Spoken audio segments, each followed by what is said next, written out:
So I'm out here on my chainsaw and I'm seeing this TikTok trend of something about an invisible illness. I am here to debunk the invisible illness. My goodness.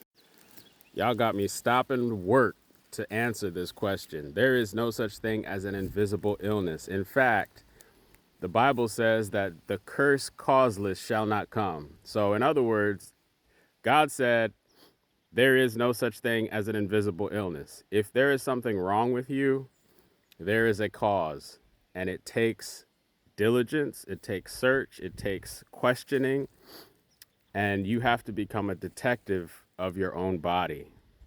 So, how do you do this? There's a couple things that you can ask yourself if you have, quote unquote, an invisible illness. When did it start? What was happening in my life around the time that it started to happen? What are some things that I started doing when it started? What are some things I stopped doing when it started? Who were some people in my life that showed up around the time it started? What were some extra stressors?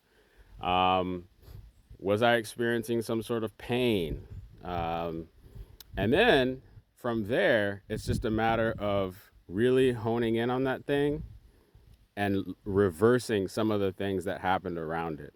So if it was a stressor, figure out how to get rid of that stress. If it was a person, how to get rid of that person out of your life.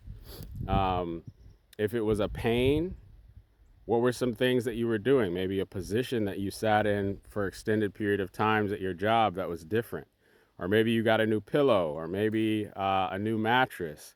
These are all the kinds of things that you have to figure out when you're trying to diagnose an invisible illness, when you're trying to fix an invisible illness. So, no, there's no such thing as an invisible illness. All cause has an effect. All effects have a cause.